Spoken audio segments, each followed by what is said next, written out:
இருக்கிறோம். இப்பயா நீங்க வழக்குகள் எல்லாம் சொல்றீங்க, ஏதாவது சின்ன சின்ன வழக்குகள் கிராமத்தை பொறுத்தவரை வரும், அதெல்லாம் நம்ம ஐஆர்ஓஸ் போயிட்டு விஸ்டம் லா சேம்பர் மூலமா மோச செல்லத்துறைனா உச்ச நீதிமன்ற அட்வொகேட் நம்ம ரவிக்குமார் அண்ணன் கிட்ட சொல்லி நீங்க வந்து டீல் பண்ணுவீங்க. இப்போ உதவி அப்படின்னு வரும் பொழுது, இப்போ ஒரு மெட்ரோ சிட்டிகள்ல எடுத்துங்களா, ஒரு கஷ்டப்பட்ட மக்களை நீ ஈஸியா ஐடென்டிஃபை பண்ணிடலாம். ஏன்னா அவங்க ஒரு இடத்துல இருப்பாங்க, ஒரு பாலத்துக்கு கீழே. இப்ப உதாரணத்துக்கு சென்னை போறீங்கன்னு வச்சுங்களேன், சென்னையில ரோகிணி தியேட்டருக்கு ஆப்போசிட்ல விஜயகாந்த் கல்யாண மண்டபம் பக்கத்துல ஒரு பாலம் இருக்கு. அந்த பாலத்துக்கு கீழே வந்து வீடு இல்லாதவங்க அவங்க வந்து என்ன பண்ணுவாங்க, பானை சட்டி எல்லாம் வச்சுக்கிட்டு இருப்பாங்க. அவங்க சாப்பாட்டுக்கு வழி இல்லாதவங்க கீழே கிடக்கிற பொருட்களை கூட என்ன பண்ணுவாங்க, எடுத்து சாப்பிடக்கூடிய அளவுக்கு இருப்பாங்க. அவங்களை நீங்க ஈஸியா ஐடென்டிஃபை பண்ணி கொடுத்துடலாம். ஆனா ஒரு கிராமங்கள் அப்படின்னு வரும் பொழுது எல்லாருமே கஷ்டப்பட்டவங்களா தான் இருப்பாங்க.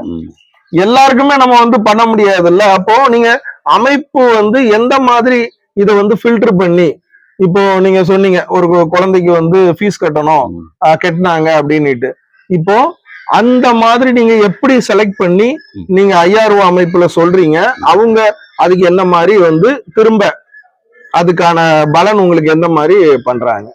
இது வந்து கிராமப்புறம்.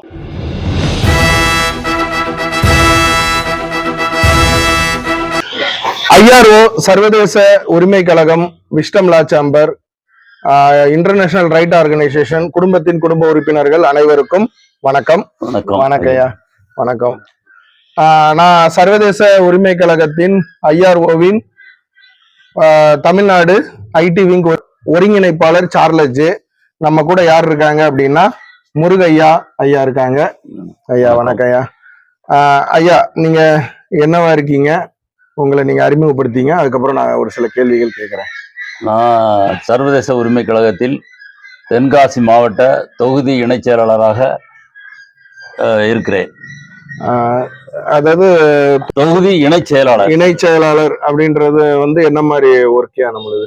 நம்ம தென்காசி தொகுதி இணைச் செயலாளருங்கிறது நம்ம இங்க உள்ள ஆலங்குளம் ஒன்றியம் தென்காசி மாவட்டத்தில் உள்ள அந்த உறுப்பினர்களோட கலந்து என்னென்ன செய்வது, யார் யாருக்கு என்ன உதவிகள் செய்யலாம் என்பது பற்றி அவங்கள ஆலோசனை பண்ணி அதன் மூலமாக என்னென்ன உதவிகள் செய்ய முடியுமோ அதை செய்வோம். இந்த பணிகளை செய்து கொண்டு இருக்கிறோம். இப்ப வந்து நம்ம கிராமத்துக்குள்ள வரும்போது நான் வந்து பார்த்தேன், ஏன்னா நம்ம எங்க திருநெல்வேலி புது பஸ் ஸ்டாண்ட்ல நான் பஸ் ஏறினேன். ஏறிட்டு எந்த ஊருக்கு வந்தேன் அப்படின்னா மரக்கலாங்குளம். மரக்கலாங்குளத்துல இருந்து கிட்டத்தட்ட 12-10 கிலோமீட்டர் உள்ள இந்த மாதிரி கிராமங்களுக்கும் நம்ம ஐஆர்ஓ வந்து சப்போர்ட் பண்றாங்க. ஏன்னா இன்னைக்கு நிறைய அமைப்புகள் வந்து எங்க பண்ணுவாங்கன்னு கேட்டீங்கன்னா சிட்டிகள். ஏன்னா சிட்டிகள்ல வந்து பாத்தீங்கன்னா நிறைய கூட்டம் இருக்கும், ஒரு மாஸ் காட்டலாம்.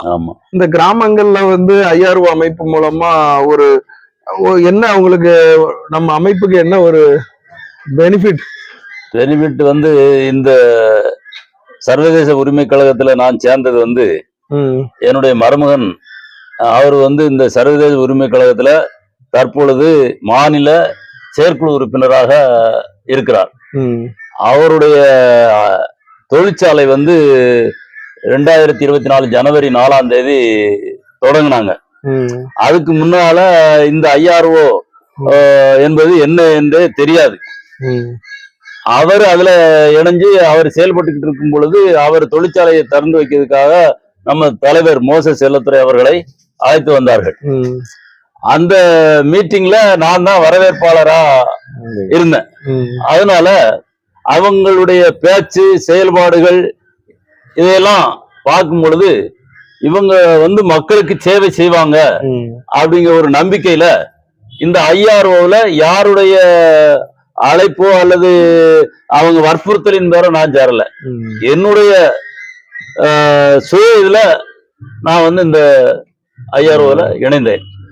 அதனால இவங்க வந்து கிராமப்புறங்கள் சென்னை, திருநெல்வேலி, தூத்துக்குடி, சேலம் எல்லா இடத்துலயும் இந்த சர்வதேச உரிமை கழகம் செயல்பட்டுக்கிட்டு இருக்கு. அதே நேரத்துல தென்காசி மாவட்டத்துல இந்த சர்வதேச உரிமை கழகம் நல்ல முறையில் செயல்பட்டு கொண்டிருக்கு.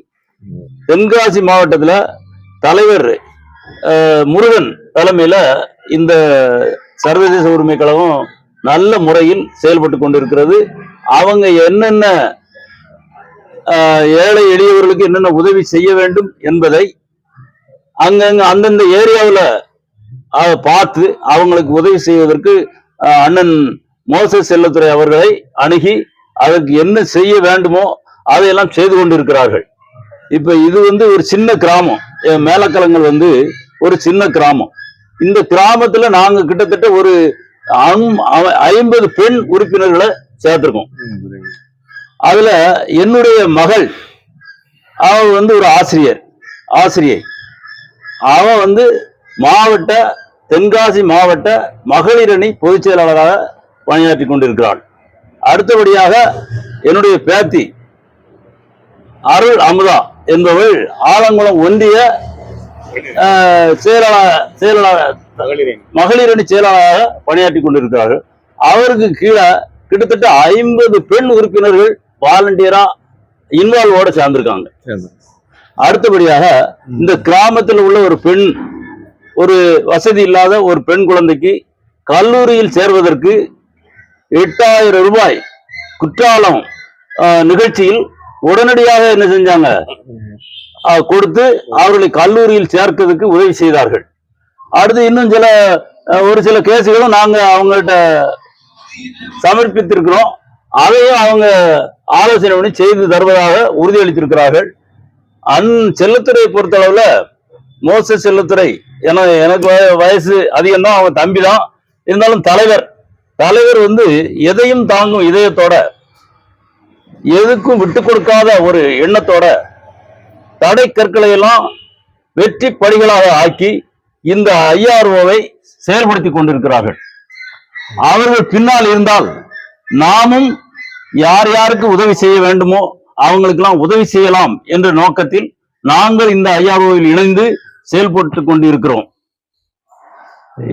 நான் எங்களால முடிந்ததை யார் யாருக்கு உதவி செய்யணுமோ அவங்களுக்கெல்லாம் உதவி செய்வோம். அடுத்து நாங்க அண்ணன் தம்பி செல்லத்துறை ஆலங்குளம் ஒன்றிய தலைவராக இருக்கிறார்கள். அவர்கள் தலைவரிடம் அடிக்கடி தொடர்பில் உள்ளார்கள். அவர்கள் என்ன சொன்னாலும் செய்யலாம் அப்படின்னு தான் சொல்லுவாங்க. தலைவர் எதையுமே முடியாது என்று சொன்னதே கிடையாது. எந்த காரியத்தை சொன்னாலும் உடனே செய்திருவோம் அப்படின்னு தான் சொல்லுவாங்க. அவங்க இயல்பான குணம். எதையுமே ஒரு பெரிய காரியமாக இதை செய்ய முடியுமா முடியாதுன்னு யோசிக்க மாட்டாங்க. எந்த காரியத்தினாலும் செய்து விடலாம் என்ற துணிச்சலோடு செயல்பட்டு கொண்டு இருக்கிறார்கள். அவங்க பின்னால கிட்டத்தட்ட ஒரு 100 பேராவது சுப்ரீம் கோர்ட் வக்கீல்கள், அவரும் சுப்ரீம் கோர்ட் வக்கீல் தான், அவரோட ஒரு 100 பேராவது சுப்ரீம் கோர்ட் வக்கீல்கள் இருக்காங்க. பல மாநில பொறுப்புகளிலையும் மாவட்ட பொறுப்புகளையும் இருக்காங்க. அவங்கள ஒரு அரசருக்கு ஒரு அமைச்சரவை எப்படி உதவி செய்யுமோ அதே போல அவர்களுக்கு ஆலோசனை சொல்லக்கூடிய பல வழக்கறிஞர்கள் அவர்களோடு இருக்கிறார்கள். எந்த காரியத்தையும் அவர்கள் செய்து முடிக்கக்கூடிய ஒரு துணிச்சலோடு செயல்பட்டு கொண்டு இருக்கிறார்கள். இது இப்பொழுது இல்லை என்றாலும் எப்பொழுதும் நமக்கு இது கை கொடுக்கும் என்ற ஆர்வத்தில் நாங்கள் இந்த சேர்ந்து பணியாற்றி கொண்டிருக்கிறோம். இந்த சின்ன கிராமத்திற்கும் பல நன்மைகள் நடக்கும் என்ற ஒரு ஆர்வத்தில் நாங்கள் இந்த சர்வதேச உரிமை கழகத்துல இணைந்திருக்கிறோம். இதுல கிட்டத்தட்ட வேற எந்த ஒரு சின்ன கிராமம் தான் 50 பெண் உறுப்பினர்கள் இணைந்துள்ளார்கள். இது ஒரு பாராட்டுக்கு உரிய விஷயம். அடுத்து ஆண்கள் நாங்களும் ஒரு 10 பேரு இதுல உறுப்பினர்களாக இருக்கிறோம்.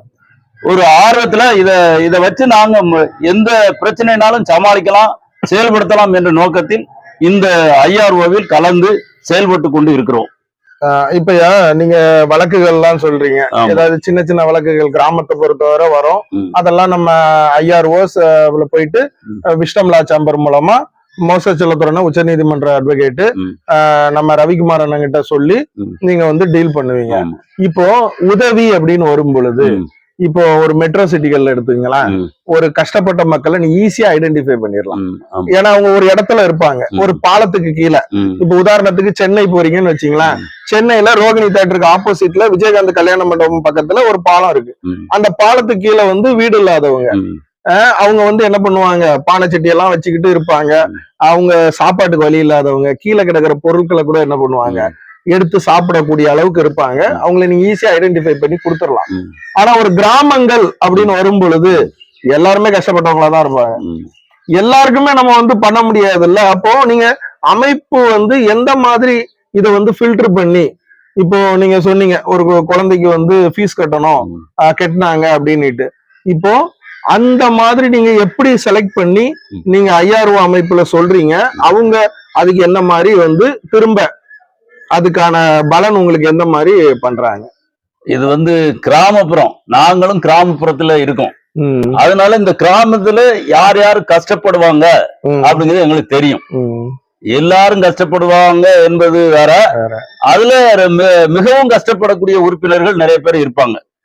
அவங்கள செலக்ட் பண்ணி அவங்களுக்கு ஏதாவது உதவி தேவைன்னா நாங்க அண்ணன் மோசஸ் செல்லத்துறையிட அவர்களிடமோ ரவிக்குமார் அண்ணனிடமோ சொல்லி அதுக்கு வேண்டிய உதவிகளை செய்யறதுக்கு ஏற்பாடு செய்வோம். சரி. இப்போ வந்து இப்போ நீங்க சொல்றீங்க, அத வந்து திரும்ப ஐஆர்ஓ மூலமா கிராஸ் செக் பண்ணி கொடுக்குறாங்களா, இல்ல நீங்க சொல்லிட்டீங்க அப்படின்றதுனால பண்ணிடுறாங்களா? அது வந்து இப்ப இதுவரை நாங்க வந்து ஒரு சில உதவிகள் தான் கேட்டிருக்கோம். அது உடனடியா அவங்க துணைத் தலைவர், அடுத்த பொதுச் செயலாளர் இவங்களை கன்சல்ட் பண்ணி உடனே செய்யக்கூடியதை செஞ்சிருக்காங்க. இதை விட இன்னும் தேவை அதிகமா இருந்தால் அவங்க அந்த தேசிய உரிமை கழகத்தினுடைய பொதுச் செயலாளர், அடுத்த துணை செயலாளர், மாவட்ட செயலாளர் இவங்களெல்லாம் ஆலோசனை பண்ணி என்ன செய்வோம் என்று ஆலோசனை செய்து அவர்களுக்கு உதவி செய்ய தயாரா இருக்காங்க. இப்போ உதாரணத்துக்கு இப்போ சிட்டிகள்ல இருக்கிறவங்க வந்து பாத்தீங்கன்னா ஒரு காஸ்ட்லி கார்ல வந்து ஒரு அமைப்பு அந்த மாதிரி தலைவர்களை பாக்குறதுக்கு போவாங்க. நம்ம கிராமத்துல இருக்கிறவங்க ஒரு வாடகை காரை தான் எடுத்துட்டு வேணா போவோம், இல்லைன்னா ஒரு வேன்ல போவோம். இப்போ நம்ம மோசஸ் செல்லத்துறை உங்களை வந்து என்ன மாதிரி ட்ரீட் பண்றாங்க? அதாவது எப்பா இவரு கிராமத்துல இருந்து வந்திருக்காரா, அவர் உட்கார வைப்பா, அப்புறமா பாத்துக்கலாம், முதல்ல சிட்டில இருந்து வந்தவர் அவரை கூப்பிடு, அந்த மாதிரி பாக்குறாங்களா, இல்ல எல்லாரையும் ஒண்ணு போல பாக்குறாங்களா? தலைவர் மோசஸ் செல்லத்துறையை பொறுத்த அளவுல அவரு சிட்டில இருந்து வந்தாலும் சரி, கிராமத்துல இருந்து வந்தாலும் சரி, அதெல்லாம் பார்க்க மாட்டாங்க. அவர் கார்ல வந்த யுனோவா கார்ல வந்தாலும் சரி, பைக்ல வந்தாலும் சரி, அதை பத்திலாம் அவங்க ஒரு பெருசா எடுத்துக்கிற மாட்டாங்க. நான் வந்து ஒரு டிவிஎஸ் எக்ஸல்ல தான் போவேன். குற்றாலத்துக்கு மீட்டிங்க்கு டிவிஎஸ் எக்ஸல்ல தான் போயிருக்கேன். அண்ணன் அங்க இருந்து பைக்ல வந்துட்டாங்கன்னு என்னத்தான் முதல்ல என்ன செய்வாங்க, கூப்பிட்டு வரவேற்று அண்ணன் எப்படி இருக்க, தம்பி அண்ணன் எப்படி இருக்க, நல்லா இருக்கா, குடும்பத்துல உள்ளவங்களா எப்படி இருக்காங்க அப்படின்னு உபசரிக்கக்கூடிய ஒரு பக்குவம் உள்ள ஆளு நம்ம அண்ணன் மோசஸ் செல்லத்துறை. அதனால இந்த கிராமம் சிட்டிலாம் அங்க கிடையாது. ஆமா, ஒரு நாளும் அந்த மாதிரி என்ன அவங்ககிட்ட இல்ல. எல்லாரையும் மனிதர்களா எல்லாரும் ஒண்ணுதான். மனிதர்கள்ல வந்து உயர்ந்தவர் தாழ்ந்தவர், கார்ல வரவர் பைக்ல வரவர் அப்படிலாம் கிடையாது. எல்லாரையும் ஒரே ஈக்குவலா நினைக்கக்கூடிய ஒரு பக்குவம் உள்ள தலைவர் தான் நமது தேசிய உரிமை கழகத்தினுடைய தலைவர் மோசஸ் செல்லத்துறை அவர்கள். இப்ப நான் ஒரு ஏழ்மையான குடும்பம், அவங்க வந்து நீங்க ஐடென்டிஃபை பண்ணிட்டீங்க, அவங்களுக்கு ஏதாவது ஒரு சப்போர்ட் பண்ணலாம் அப்படிங்கும்போது அவங்க ஐஆர்ஓ பத்தி அவங்களுக்கு தெரியாது, இன்டர்நேஷனல் ரைட் ஆர்கனைசேஷன் உறுப்பினரும் அவங்க கிடையாது.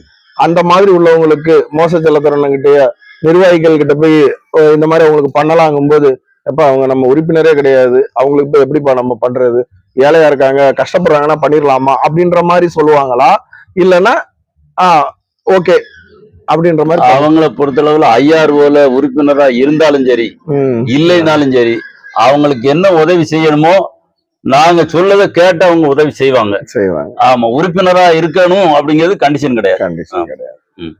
சரியா? மேற்கொண்டு நம்ம தொடர்ந்து என்ன பண்ணுவோம், இனி வரக்கூடிய அடுத்தடுத்த வீடியோக்கள்ல நம்ம கிராமங்களுக்கு ஐஆர்ஓ இன்டர்நேஷனல் ரைட் ஆர்கனைசேஷன் சர்வதேச உரிமை கழகம் மூலமா பெறப்பட்ட நன்மைகளை சாட்சிகள் மூலமா நம்ம என்ன பண்ணுவோம், அடுத்தடுத்த வீடியோக்கள்ல நம்ம பார்ப்போம். தொடர்ந்து நம்ம வந்து பேசுவோம். நீங்க கான்டாக்ட் பண்ணக்கூடிய நம்பர் இது வீடியோ கடைசியில போட்டு விடுறேன். யாராவது ஐஆர்ஓ அமைப்பை கான்டாக்ட் பண்றவங்க கால் பண்ணுங்க. நன்றி.